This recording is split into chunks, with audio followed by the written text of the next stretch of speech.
कोशिश कर रहे हैं, लेकिन जो भी कश्मकश बनी हुई है, मैं समझती हूँ कि मिल बैठ के संवाद के माध्यम से बची हुई जो मांगे हैं स्टूडेंट्स की, उनको भी मान लेना चाहिए। क्योंकि जहाँ तक हम उत्तर प्रदेश में देखेंगे, कितने 20-21 पेपर लीक हो गए हैं, न जाने कितने हजारों प्राइमरी स्कूल्स बंद हो गए हैं। तो आखिरकार ये जो पैसा जो स्कूलों का है, जो फंडिंग है, जा कहाँ रही है?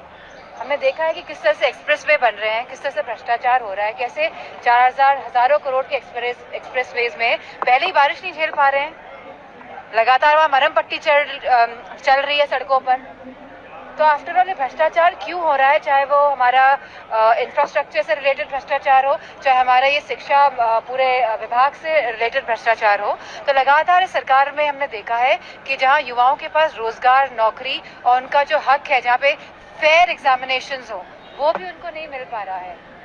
अब संसद में ज्यादा दिन नहीं बचे इस सत्र में, तो गतिरोध कैसे खत्म होगा?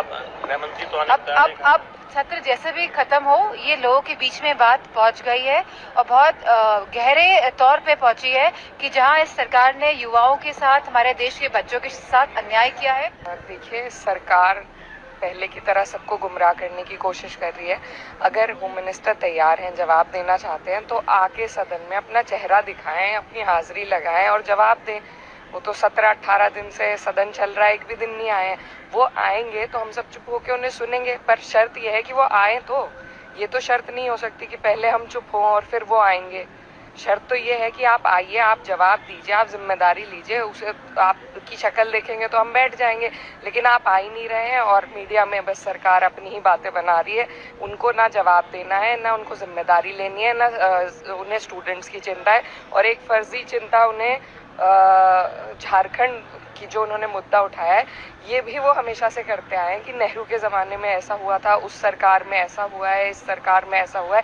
देश की राजधानी में अगर पैलेट गन्स चली हैं तो ये हमारे लिए सबसे शर्मनाक चीज़ है। देश की राजधानी में अगर इतना अत्याचार बच्चों पर हुआ है तो बाकी जगहों पे तो हाल और बदतर होना ही है।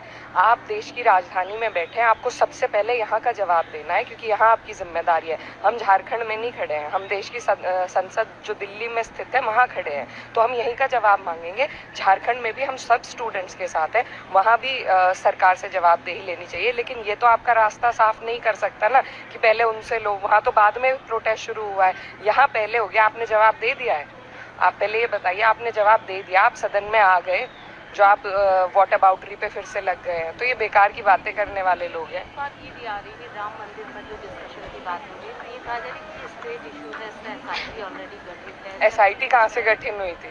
जो तमाम सारे जो यूपी सरकार तमाम जो बिंदुओं को देख रही है इस पूरे मुद्दे पर। देखिए, SIT का गठन तो